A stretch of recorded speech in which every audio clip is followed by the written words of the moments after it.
বরবটির ভর্তা বানাবো, তার জন্য এখানে বরবটি নিয়ে বরবটির আগের দিকটা আর পেছন দিকটা কেটে দিয়ে এইভাবে দেখুন হাত দিয়ে টুকটুক করে আমি ভেঙে নিচ্ছি। খুবই কচি, হাত দিয়ে ভাঙা যাচ্ছে, তবে একটু শক্ত হলে আপনারা বটি বা নাইফ ইউজ করতে পারেন।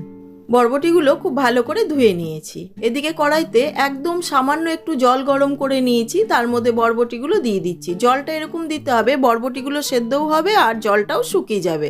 এইবার একটা ঢাকা দিয়ে 2-3 মিনিটের জন্য সেদ্ধ হতে দিচ্ছি। প্রায় 3-4 মিনিট হয়ে গেছে, ঢাকাটা খুলে নিচ্ছি। দেখুন জল একদম শুকিয়ে গেছে আর বরবটিও কিন্তু নরম হয়ে গেছে। এবার এগুলিকে একটা পাত্রে ঢেলে ঠান্ডা করে নিয়ে মিক্সার গ্রাইন্ডারের মধ্যে নিয়ে নিচ্ছি।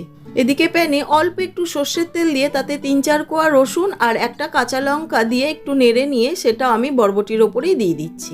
ওপর থেকে প্রয়োজন মতন লবণ দিয়ে ফাইন পেস্ট বানিয়ে নিচ্ছি। এদিকে প্যানে সর্ষের তেল দিয়ে একটুখানি গরম করে তাতে একটা গোটা শুকনো লঙ্কা আর কয়েকটা শুকনো লঙ্কার কুচি দিয়ে ভালো করে ভেজে গোটা শুকনো লঙ্কাটা তুলে নিলাম। তাতে দিয়ে দিচ্ছি 1 চামচ কালো জিরে, কয়েকটা রসুন কোয়া আর একটা ছোট পেঁয়াজ কুচি দিয়ে ভালো করে ভেজে নিচ্ছি। পেঁয়াজ কুচিটা হালকা ব্রাউন হয়ে গেছে, এই সময় আগের থেকে বেটে রাখা বরবটিটা দিয়ে দিচ্ছি।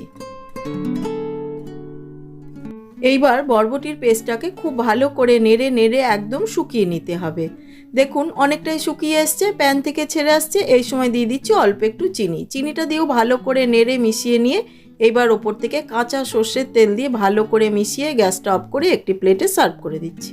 এবার ওপর থেকে অল্প একটু ভাজা শুকনো লঙ্কাটা গুঁড়ো করে দিয়ে অর্ধেক শুকনো লঙ্কা দিয়ে সার্ভ করে দিচ্ছি। এটা আপনারা আপনাদের ইচ্ছে মতন ঝাল দিতে পারবেন। ব্যাস রেডি। এবার গরম ভাতে প্রথম পাতেই মেখে খান, দেখবেন এর স্বাদ মুখেই লেগে থাকবে।